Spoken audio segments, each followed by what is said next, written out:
I'm delighted to announce that this podcast is now sponsored by the Hedon Boxing Academy. It is Ireland's most popular boxing and fitness class. They have 3 locations across Dublin, located in Sandyford, Lansdowne and Grand Canal Docks. You burn over 600 calories during a class and also get to meet new people and enjoy yourself, as the staff there are really, really great. And I do mean that. So go check out their site. It's linked below, or else can be found at hedonboxing.ie, and sign up for their 10 class program while you're at it. And if you DM them on Instagram or email them through their website with the discount code Rallen, you will get 10% off the usual price. So how's that for a deal? All you got to say is Rallen and you get 10% off, just like that. First 10 classes, 10%. Great deal. So get involved, get fit, and bring some positive energy to that place. I'm telling you now, you will not regret it. It's great for whatever fitness goals you have. Just go, use the discount code, and thank me later.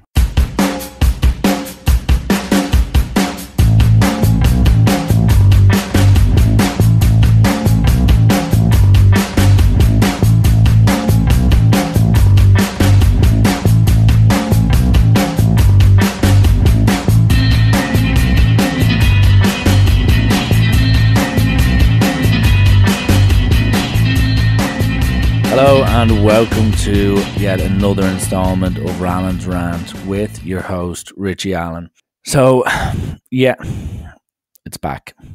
I was actually thinking about doing this in a few weeks' time, in a few episodes' time, but due to postponing the 2 podcasts I was meant to do between this, I was thinking 13th birthday is approaching for Krystle. A lot of things I have to get off my chest. I thought it was a great time to do it. So before I get into the thick of it, I'd like to first of all thank all my patrons to date. You have supported me through thick and thin, or thick and thick as I like to say. So your generosity is very much appreciated. And the fact that it's still growing in size every month or so is a testament to the kindness of many people. So thank you very much for that. With relation to what's on today's show, I'll be talking about my accommodation and food nightmares. I will be talking about some minor issues I had during the week, 1 or 2 Halloween and Christmas stories. I'll be going through some of the WhatsApp audios that have pretty much taken over WhatsApp as of late. I'll quickly talk about Gonzaga. I'll talk about my first visit to Krystle in approximately 11 months. I will review the Krystle XV and any additional information that comes into my head. So without further ado, before I get going, I would like to also point out to all my patrons, there will be a Rallen's Rant After Dark Uncut special coming out in a week. So all of the stories I think are too hot, are too explicit, are too hardcore to be shown to the public, my patrons will have access to. So you can enjoy that. It'll be about 7 to 10 days that'll be uploaded. So without further ado, let's kick on. So I thought it'd be a good idea for me to talk about some of the food nightmares I've had, like a Gordon Ramsay kitchen nightmares type stuff. But I thought might as well pick out the 3 worst experiences I've had at a kind of restaurant or a cafe or whatever you want to call it, and then flip that with the accommodation nightmares I've had. And I've had loads. I suppose starting with the food, I'm just going to read out, like I have loads of reviews, and they're still, if people want to see them, they're up on the internet. Some on TripAdvisor, some Google reviews, like this one from Urban Cafe. So for people who don't know, Urban Cafe, it's in Cabinteely. I've gone there now 10 times, I'd say, approximately. And the first few times I went, I was like, this place is a pretty good place. But recently, it's kind of started to decline, like a Premier League football that you used to love and adore, but he's now sitting on the bench a bit too much. And then when he plays, a lot of people are kind of looking around being like, this guy is shit. So that's kind of what's happened with Urban with me recently.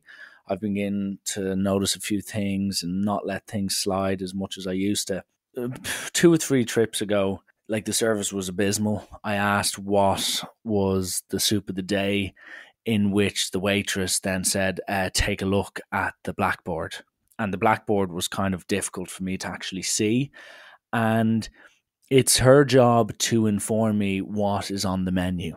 Okay, it's not as if like I'm going into a Vodafone shop and going, sorry, do you have an iPhone 6 in here? And them going, why don't you have a look? There is a vegetarian option. You can fuck off. Like, the whole purpose of a customer experience is to be, helped, to feel valued. Okay, it's not a case of like, yeah, have a look there, it's fucking vegetable soup. Couldn't get over that. So I let that slide. Few service issues, quite slow. The iced latte was essentially iced milk. But the latest time I was there, right? This is my review of the place. So this is to quote. My experience here was nothing short of an absolute disgrace.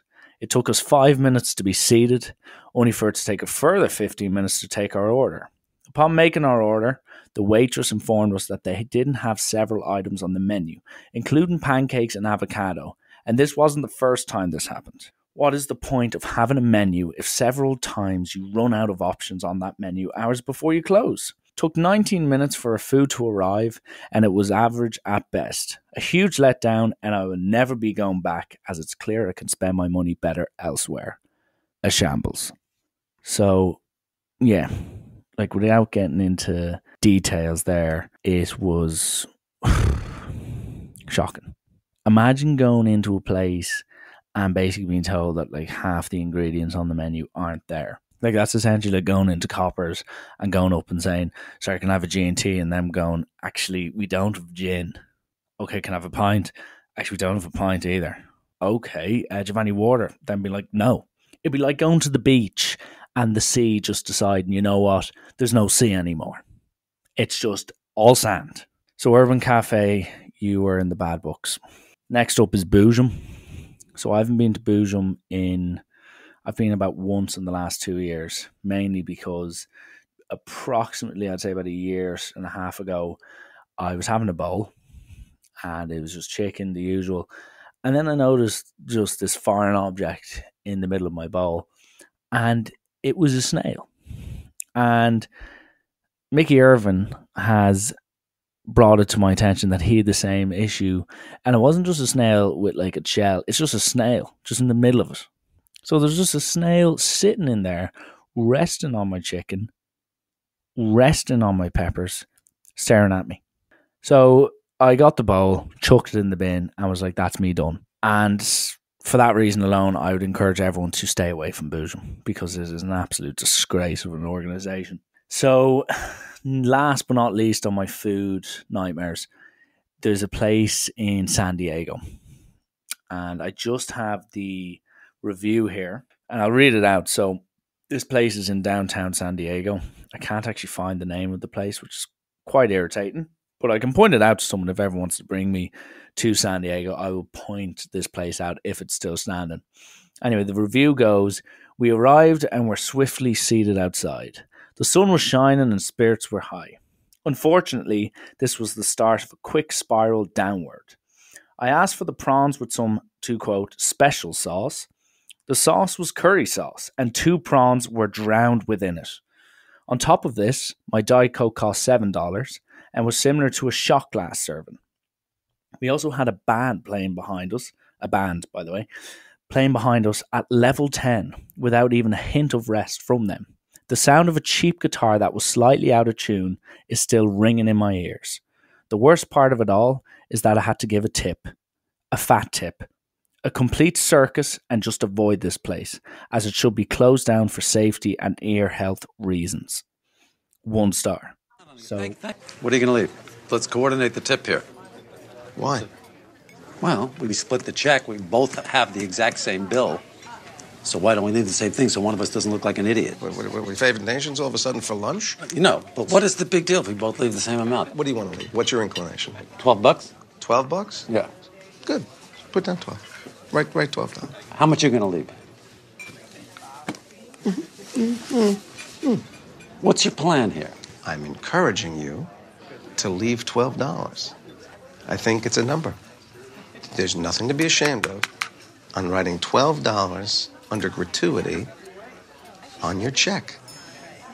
Are you going to leave $12? You want to know what I'm leaving? I'm going to write down what I'm leaving right now. I'm writing a number. Now I'm folding that number, and I'm putting it inside my little leather check holder. Waiter, thank you very much. No problem. You've been wonderful. like, you had this fat Mexican guy behind you strumming an out-of-tune guitar, being like,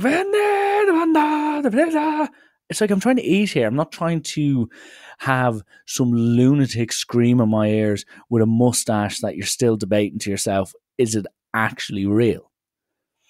So that place, I don't know if it still exists, but it shouldn't, is basically what I'm getting at there. Like, but yeah, then from like an accommodation point of view, Hostel Ole, I've already told this story, the infamous Hostel Ole into Rallen. Like D-Day landings, fire extinguishers, AK-47s. I don't want to get into it. I can't. I actually can't. But next on the list, on the accommodation stage, is a place called Lucky D's, and this is back in San Diego as well. San Diego really, turned out to be some spot. It is a great spot, but Jesus Christ, it can have terrible upsides and downsides to it. Even though, how do you have a terrible upside? It's only a terrible downside, I suppose. But yeah, a place called Lucky D's. It's a hostel. So we first arrived, and it was like very highly regarded. The ratings were good, and I was like, oh yeah, sure, it's a hostel. Like, how bad could it be? So we get in. You have to climb up these stairs. We get to reception. No one's at reception, which is slightly concerning, because then you're like, right, this is the Wild Wild West. After 4 or 5 minutes, someone pops up at reception. I was like, oh yeah, we'll check in, blah, blah, blah. It's very expensive. I think it was something like $48 a night, which is like, from Airbnb standards, like you could quite literally be in a mansion for that. But that's neither here or there. We're there for the experience. So we get into the rooms. So there's bunk beds, tight rooms, and there's a fan on the roof. And I'm thinking, well, if that's spinning during the night, it won't be that bad. It'll act like an air conditioner. So we tried to yank the little chain on the fan, and the chain snapped. So we went straight to reception going, listen, the chain's after falling off. Can we get this fixed, or can there be some more of the solution? To which the receptionist goes, that won't be fixed for quite a while, so don't expect any favors. So we were like, Grant, it won't be that bad. Surely it will cool down at night. During the night in San Diego, it's approximately 24 to 25 degrees. Imagine being in a sauna, and imagine being in a sauna in which you're with 3 or 4 other lads. And imagine being in a tight sauna in which people are sweating and snoring. So that's what was happening. Also, on top of that, what they didn't mention was the fact that there was a fire station. There was literally a fire station 80 meters away from Lucky D's. So imagine being asleep, right? Asleep. Well, you weren't asleep, actually. You were just drenched in sweat. And then all you hear is...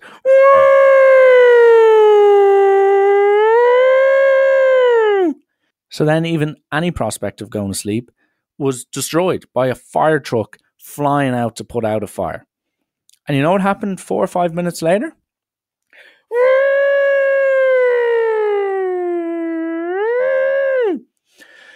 So there's basically a superset going on of just fire truck after fire truck leaving the station. And every time you just hear a different person in the room going, for sake. And then the squeaky beds as well. And then also the second morning we woke up, there was police outside the hostel. We're like, what's going on? What's going on? Because there's a bit of commotion going on. And then we discovered that 2 police officers had been murdered during the night. How we didn't hear that, I don't know. But it was quite literally 200 meters away from where we were staying. 2 policemen innocently gunned down doing their jobs. Outrageous. Outrageous. And then to top it all off, someone in my room, who I will not name and shame, this was him snoring one of the nights.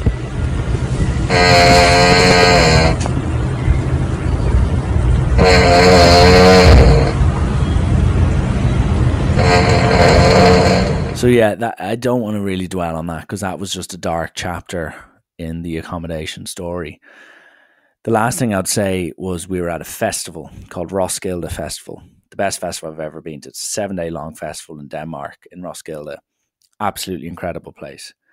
So we pitched up. We arrived late for the festival. I think we arrived on the Wednesday. And as I said, it's a 7-day. So it's like Monday to Monday. We arrived quite late. And there was spaces for tents were at a premium. So we're walking around for about 40, 50 minutes, me and 3 other lads. And eventually we find the spot near a marquee and we're like, listen, we'll just take this, right? We've got 3 tents here. We'll set up camp. Set it up in a little area surrounded by other tents. We were like, it'll be fine. So we went out, started drinking, went to a few acts, and we come back. And it honestly looked like if Uruk-hai from Lord of the Rings made love to a human and gave birth, this is what would come out. So there's 4 or 5 of these essentially barbaric creatures sitting down right beside our tents, speaking a language that wasn't English. They had tattoos from head to toe. They were drinking straight vodka. They had chains hanging out of places I didn't even know chains could hang out of. And before we knew it, some guy with basically a decapitated bear's head as a hat. So imagine the Irish D4 version. Imagine going to Longitude. You've got some guy wearing a Marco Polo stupid fucking hat, or some Gucci hat that he's kept so clean that like even just a hint of dirt ending up on it would ruin his day. This guy had a decapitated bear's head on his head.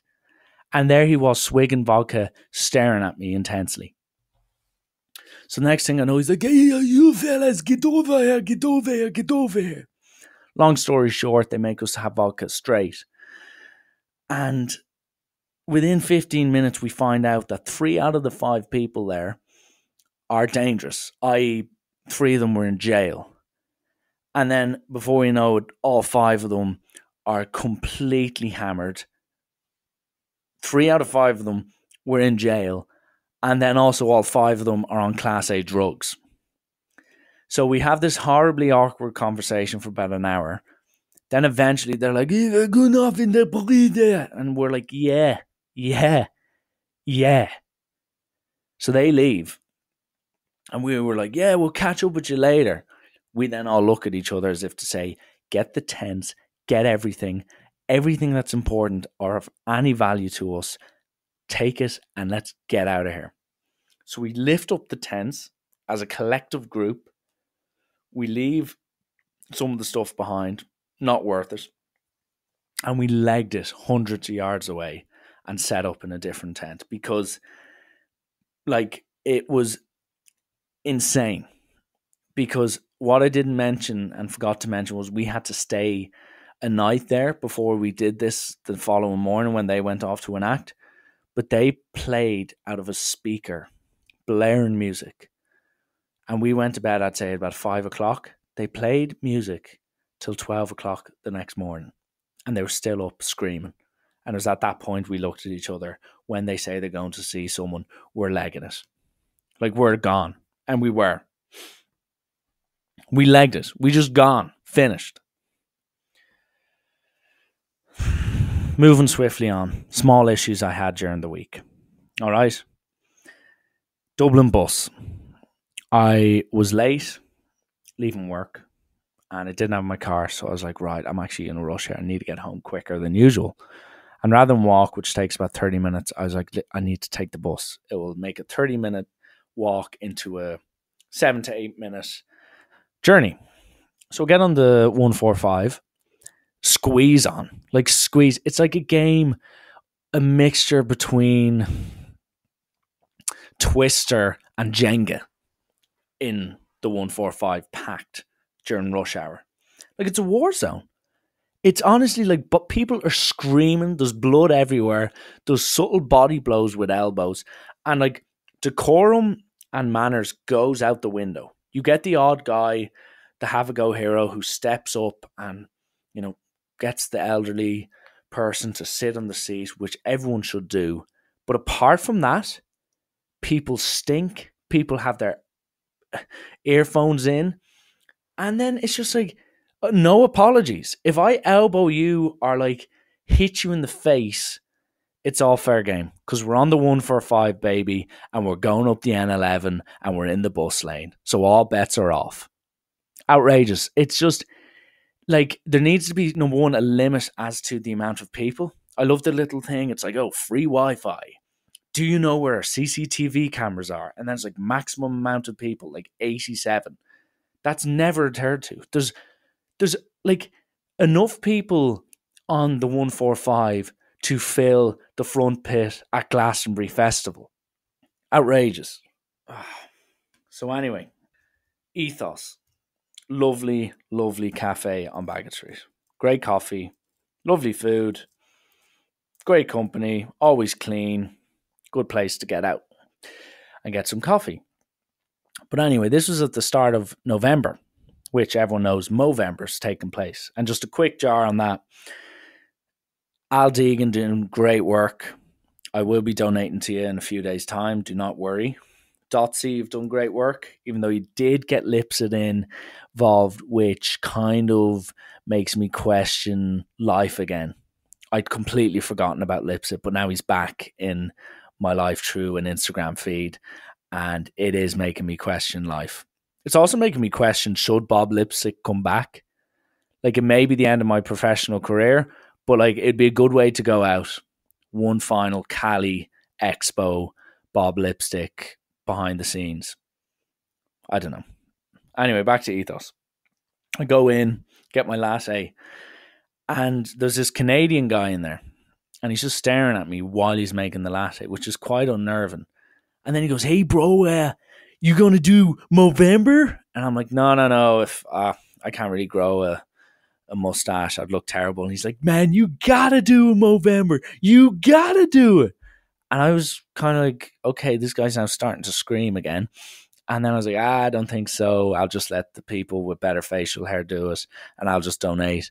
And he's like, "No, man, I'm serious. You gotta do it. You gotta do it." So this is while he's making my latte, and this is why the cafe is quite possibly at full capacity. And I'd say 70 or 80% of the people in there start looking towards this guy who's aggressively making a latte while screaming about Movember to a complete stranger who he doesn't know. And then he goes, "Man, you're definitely cut out for the Movember, man. Definitely cut out for the Movember, dude. You gotta do it." And at this point, I'm kind of looking around at the people in the cafe going, is this actually happening? And it was. It actually was happening. This guy was making a latte while screaming at me to grow a beard. Yeah. And I go, "I'll do it." Yeah. And then I got it. Yeah.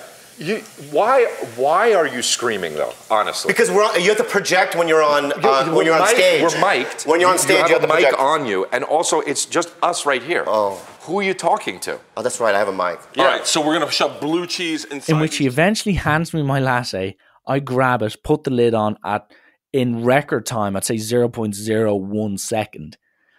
I then start retreating out, and while I'm leaving, he goes, "Man, if you don't come back with a tash next week, I'll be let down."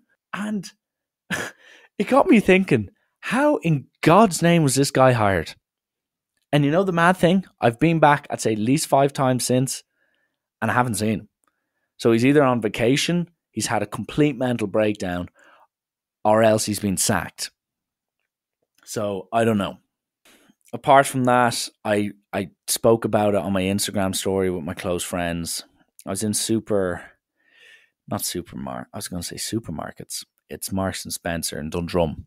Great food, great quality food, great layout, just a great place to be. And I was waddling around there on Sunday evening.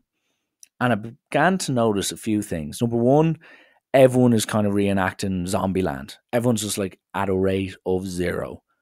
It's just zombie. Like, no one's walking quick. It is just, the pace is unbearably slow, and you find yourself adjusting to that pace, which I can't really get over. Another thing is that any woman over the age of 45 or 50, roughly speaking, just commentates on what they're doing. So 3 different women who were all on their own with a trolley, respectively, were just looking around in a state of shock at like biscuits, cheese, milk. And they were commentating. There was in this like freezer zone where they had the fish, they had the ice, they had ice creams. And someone was like, "I wonder if they have, where's the ice?" And like, it was pretty much some guy with his daughter, me, and then this woman. And she was just speaking to herself going, "I wonder where the ice is. And I was kind of looking around as if to say, like, are you asking me this? Are you talking to Magnum ice cream, or what's the story here? And then, as I said, someone else was asking about the cookies in another aisle, talking to herself, going, I can't find these cookies anywhere. I was like, who are you talking to? Like, who are you actually speaking to? It's insane. But yeah, they're the issues I had.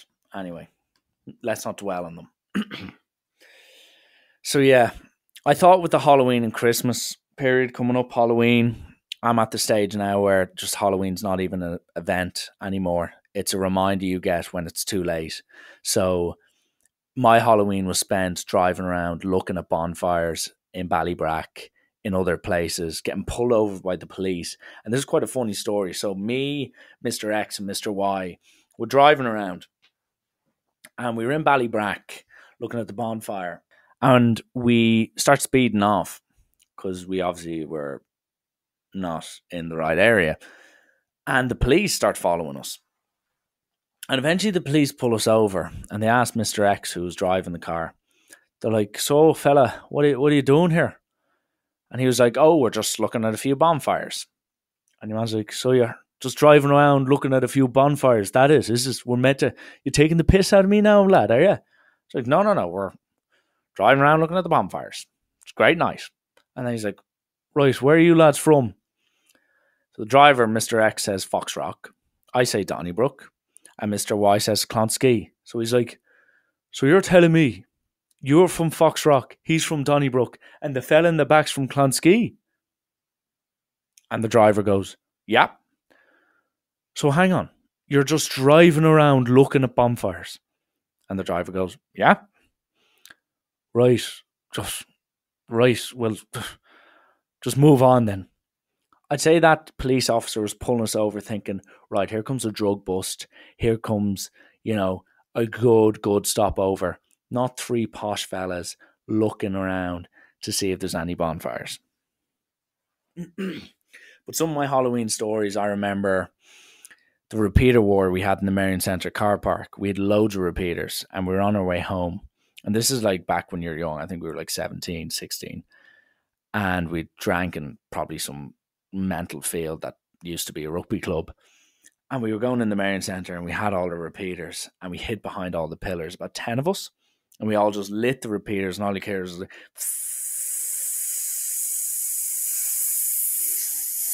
then eventually and everyone just come out behind the pillars, start blowing people. So dangerous, could have killed us, could have killed someone. And we were there having repeater wars, like shooting repeaters at people's faces. And for about 10 minutes we had a repeater war. We had infinite amount of repeaters, and then eventually the police turned up, and we're like, well, and we just scattered. We all just legged it home. And that was Halloween. That was Halloween in a nutshell. So yeah. Then an infamous Halloween story I have is in Sandymount. So we all dressed up and went to Mr. W's house in Sandymount, and we were all drinking there. There was a lot of lads, a lot of women, all drinking, all dressed up. And I'd say we were like 17, younger even. I'd say 16. I think we're in fourth year. And me and Mr. Y went to Sandymount Village to get more drink. We got drinks, started walking back towards the gaff.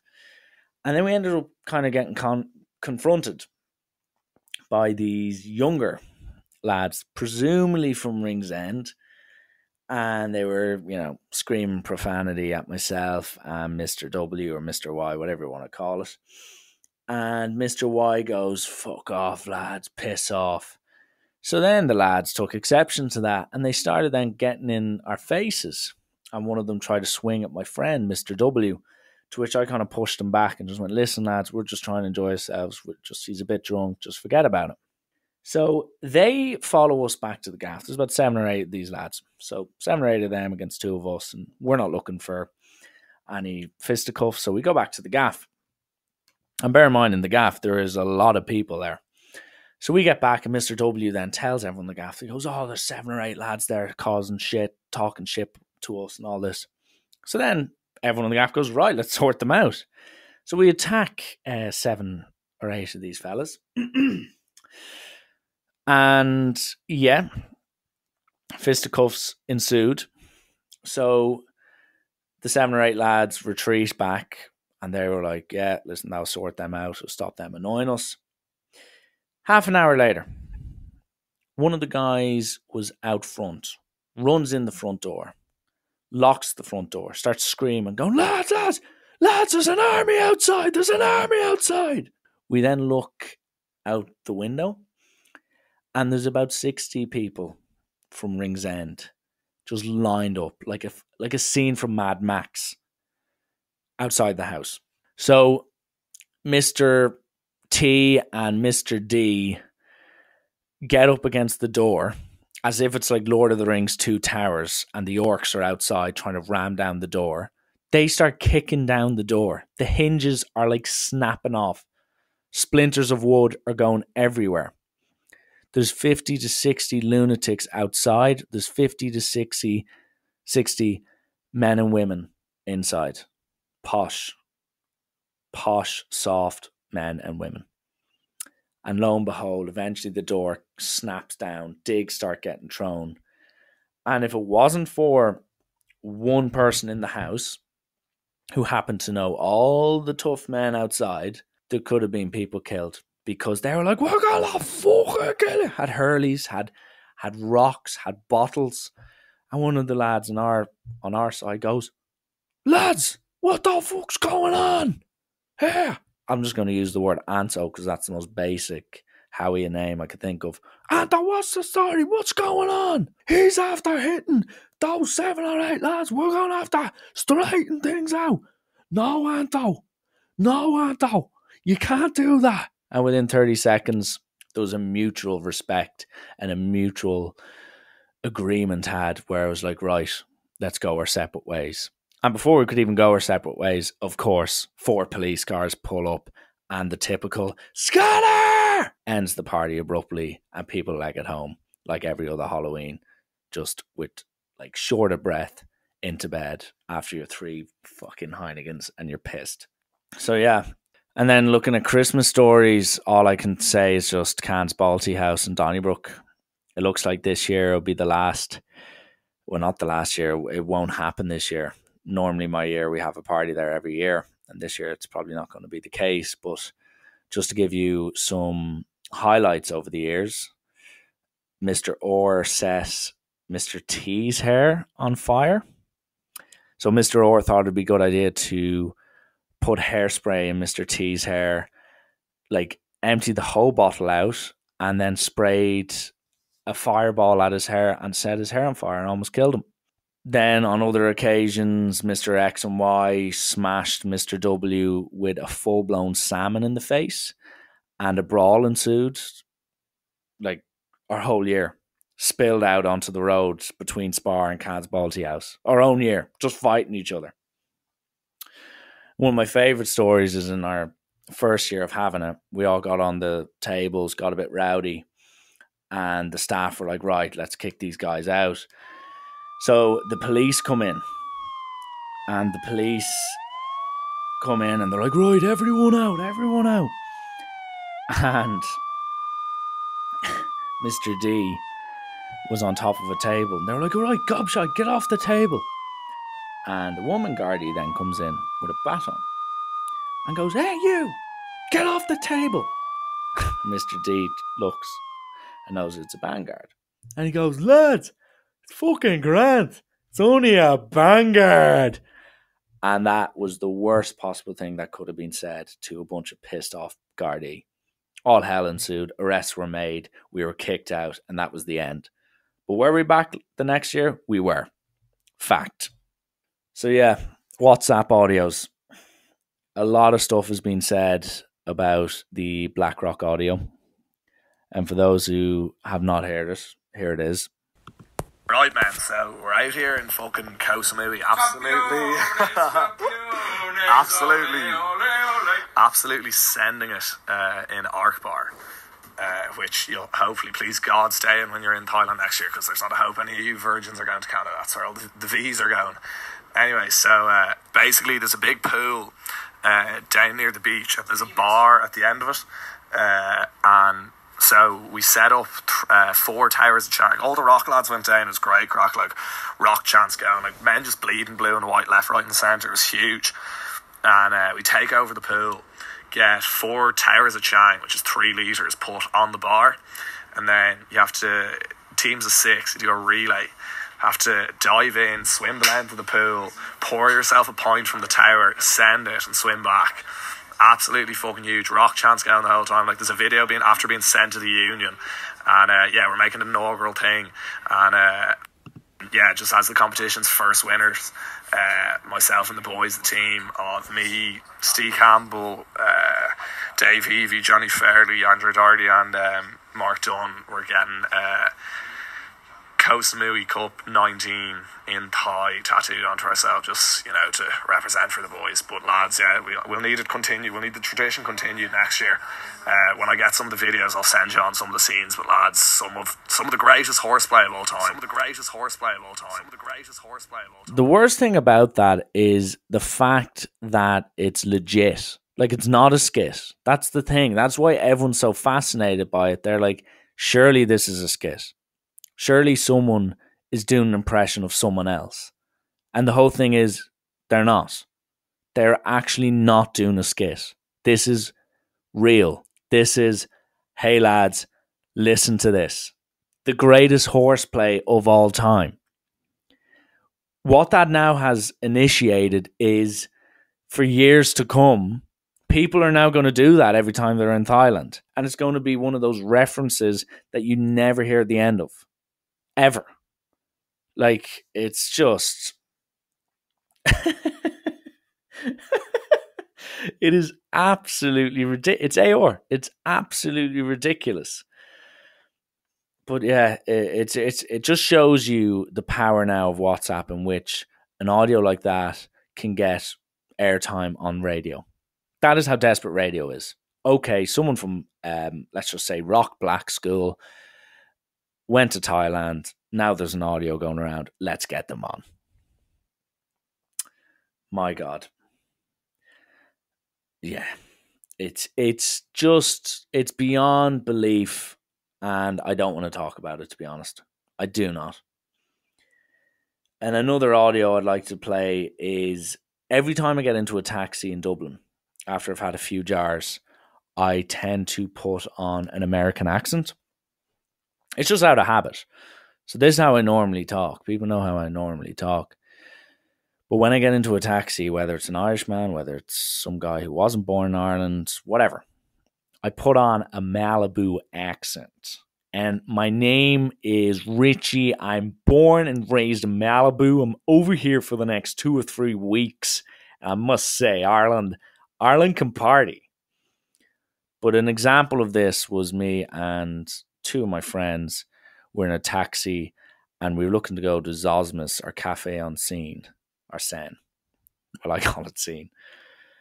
And we have an American debate with our taxi man, and here's a little taster of it. We want to go to Cafe on Scene. No, we want to go to Zazie. Okay.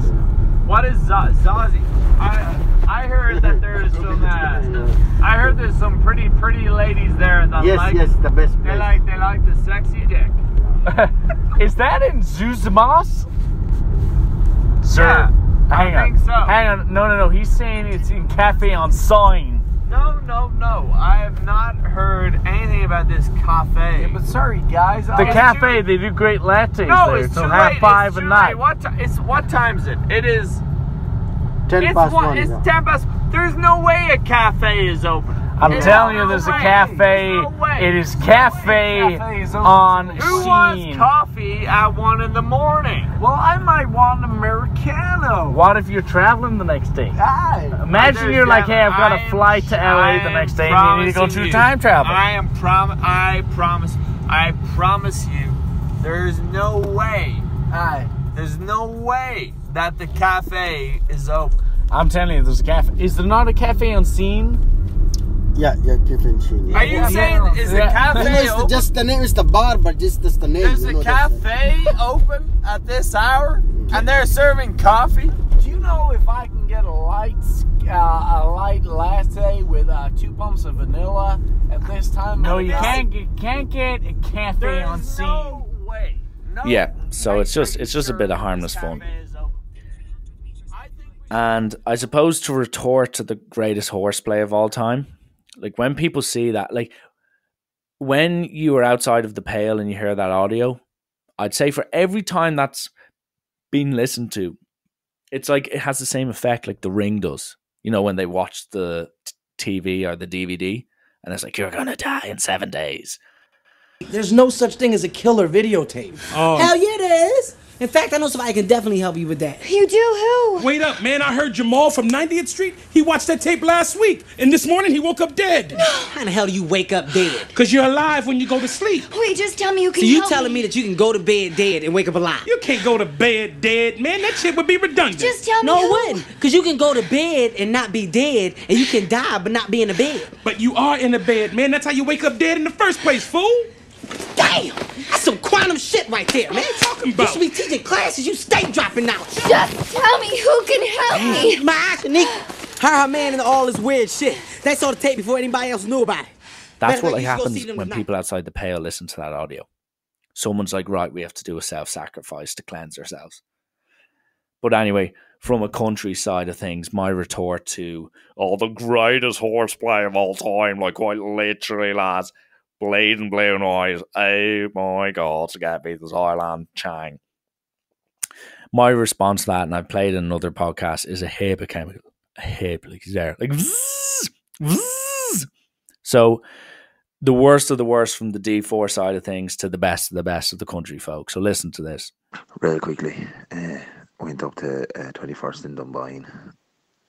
Off her face is big shell now, you know, like train spotting job. Went back to this lad's house. His name is Tommy Myler. He's a fucking psychopath, like. And went back to his house and his parents are away.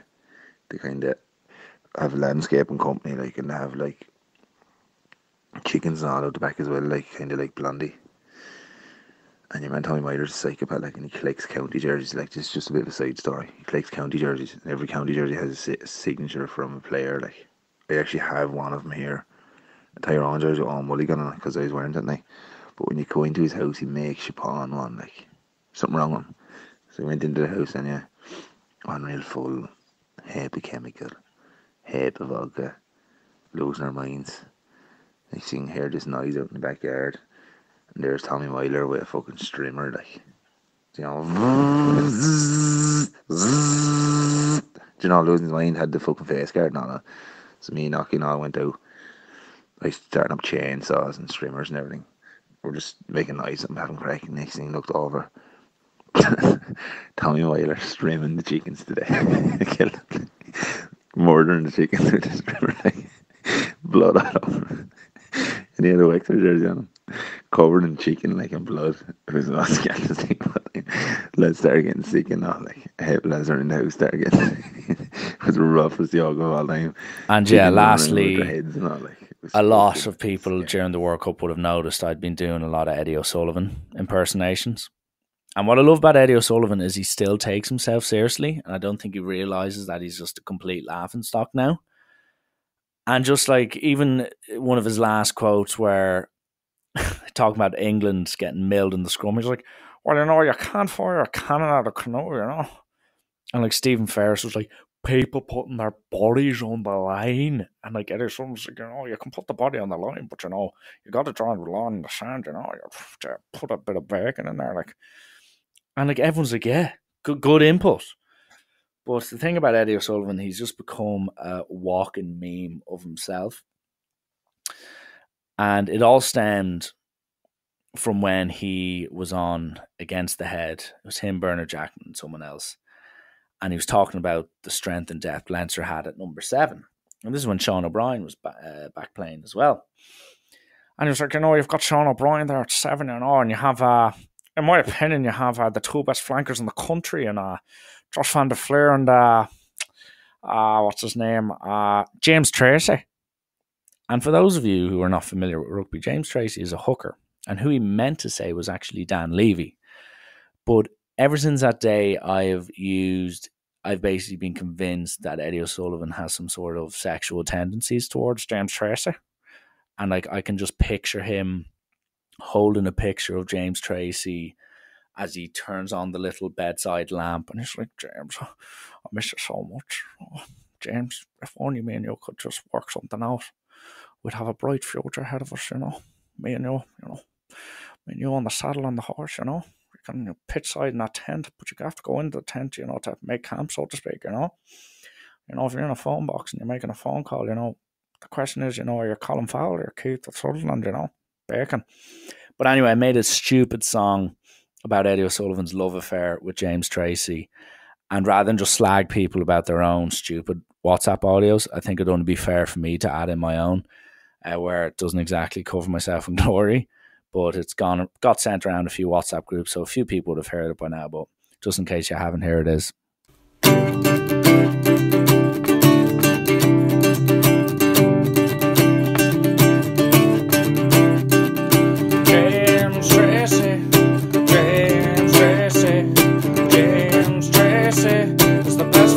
Country.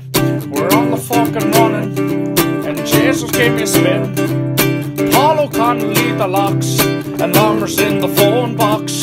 Before the match, I will scream and shout, and make sure we have our heads up and chest out. James Tracy wouldn't bother to know that I'm his father, and I want his baby, so will you kiss me, Tracy? I haven't seen you lately, so why won't you call me Tracy? I want your baby, so why won't you call me? I want your baby, cause I haven't seen you lately. Where's your baby? Where's your baby? Show the world your best friend in the country. Show the world your best friend in the country. James Tracy, haven't seen you lately, so where is your baby?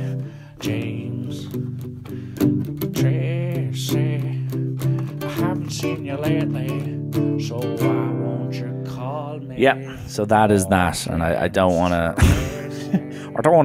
let's draw a line in the sand, let's walk towards the sea, You got to keep swimming to get to, the island, You have to go there to come back, Anyway, I can't keep doing Eddie O'Sullivan impressions all day. I'll be here all day. So, just really quick, a lot of people sent on messages on Instagram about Gonzaga. For the record, I have no issues with Gonzaga. I actually quite like them as a school. There's very few people in Gonzaga, if any, I actually really, really dislike, which is a credit because every school I can always go, there's at least one guy I absolutely detest or someone from that school I'm like, I hate. But Gonzaga, honestly, there's none. And it's gotten to the stage now, and like people think I just take the piss on Twitter for likes or whatever. That's not true. Most of the stuff I say about Gonzaga, I actually genuinely feel, or else when I'm saying I'm getting heckled by people around Gonzaga, that's true as well.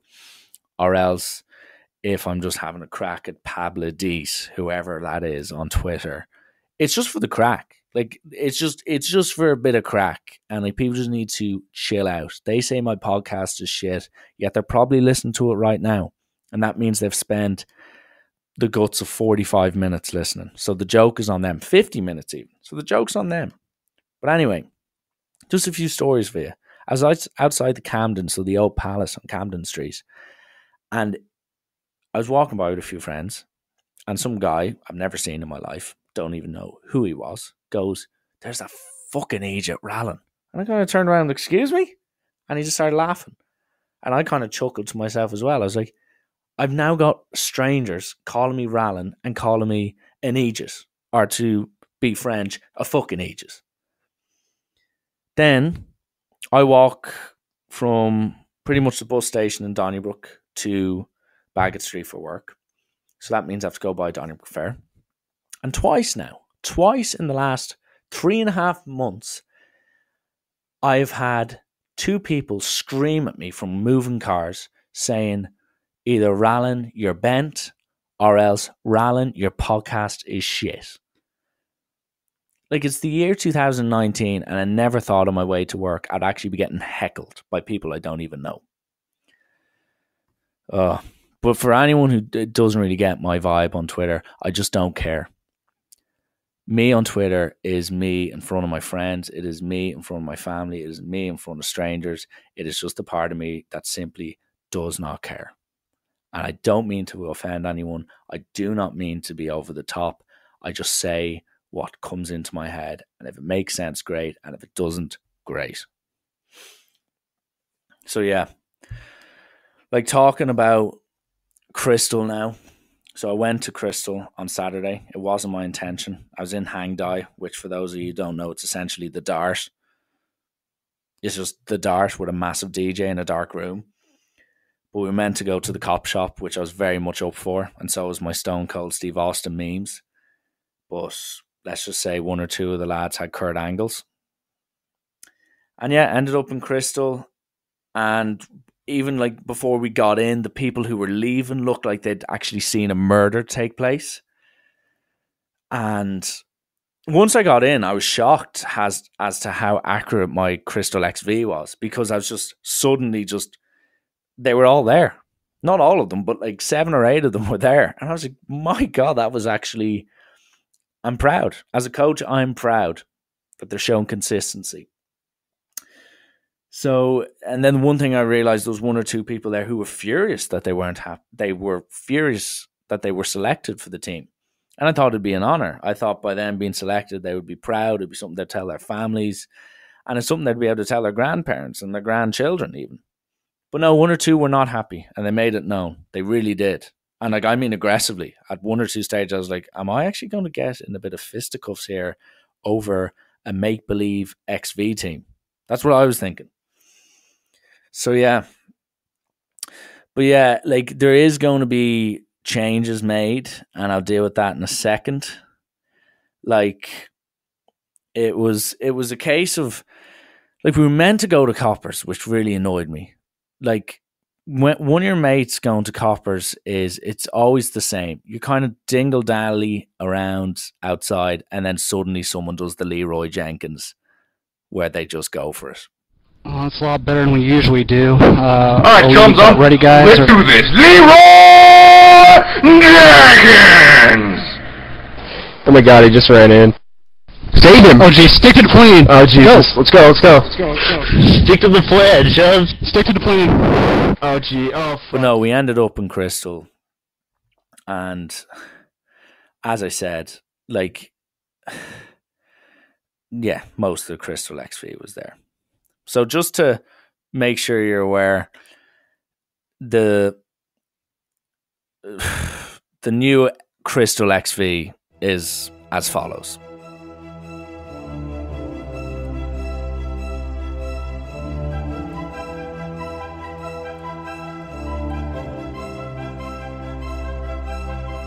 Craig Cusack, Connor Kilcoyne, Alfred Fitzgerald front row.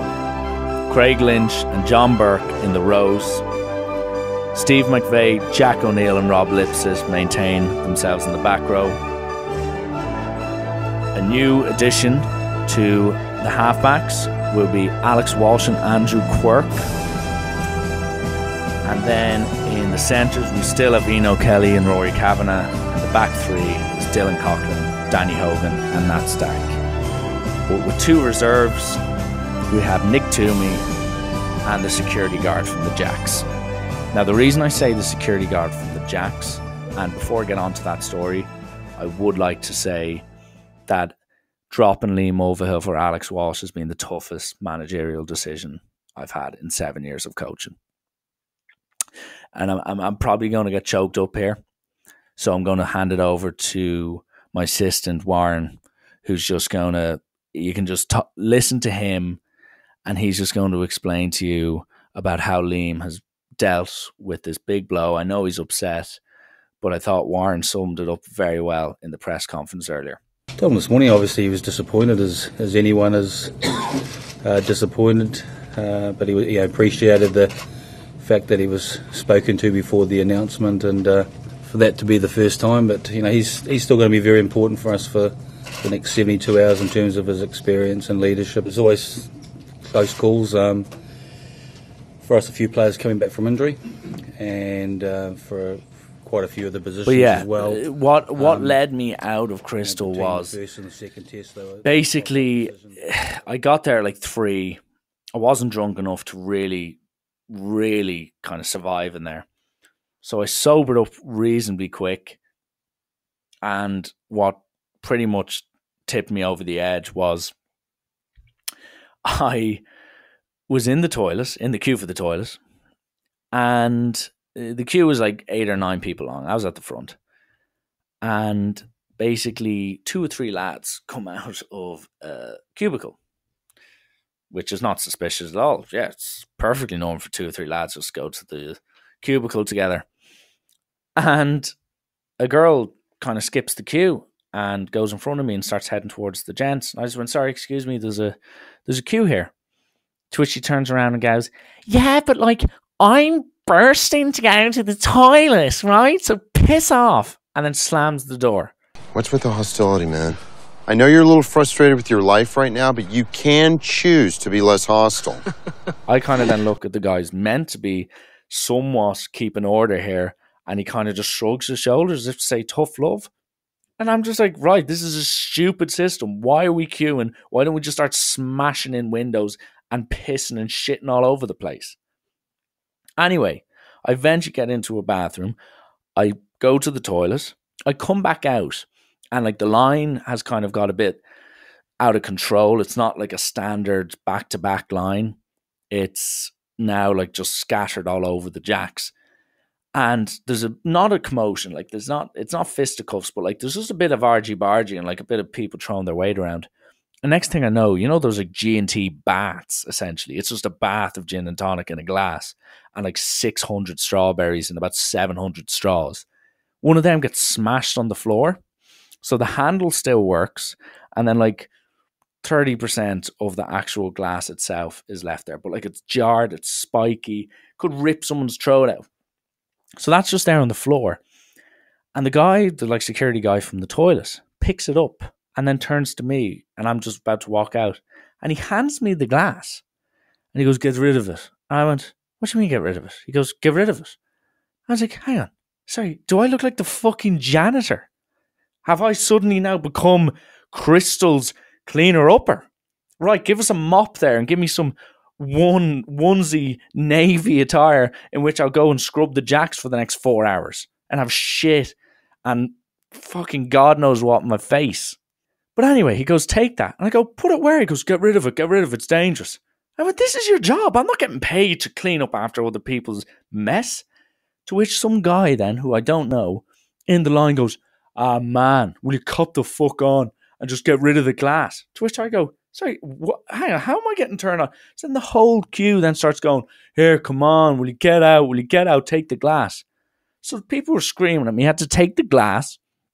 So then I shimmy my way out with essentially a weapon that could kill anyone. I then go up to the bar, the side of the bar, not the front, the side of it. I go, bartender. And he turns around and goes, what? And I go, sorry, I just got handed this glass that's smashed. So like, do you want to take it? And he was like, what? And I was like, there's a smashed glass in my hand. What am I meant to do with it? They said, get rid of it. To which he then goes, yeah, like just put it in the bin. And I was like, this isn't the middle of Dundrum shopping centre where there's bins everywhere. This is Krystle on a Saturday. It's a zoo. Long story short, your man just kept ignoring me, so I fucked the glass on the floor back to its neutral position. But like, I couldn't believe it. I came out of the toilet after getting completely skipped, only to be told, get rid of this glass. It's just like, it's not mine. Get rid of this glass. And then some lad in the queue starts screaming at me, and then before I know it, the whole queue is against me going, Rallen, get the glass out. Come on, man, get the glass out. Like, and I've said this before, it's like flying Ryanair going to Krystle. You know it will be shit. You know it's terrible. You know you'll hate it. You hate everything about it. But you still do it. And you always go back. I won't be back in 2019. That's a guarantee. An absolute guarantee. But you always say that.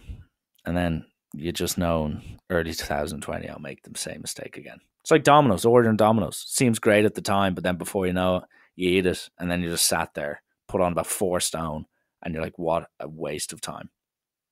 And speaking of that, there's probably going to be a Christmas special on the horizon. So I'm thinking of maybe getting the family involved, maybe doing an Alan's Christmas special, maybe getting someone. I was thinking of maybe getting a guest on who was a Christmas #1 in the charts once upon a time. I'm thinking about it. If you have any ideas, do let me know. But Christmas is approaching quick now. It's now, what, 4 or 5 weeks away. I can hear it. I can fully hear it. You can hear it. Anyway, thank you for listening again. I will be back. And hopefully you will be too. Tick tock, counting down the Christmas clock. Old, young, big, small.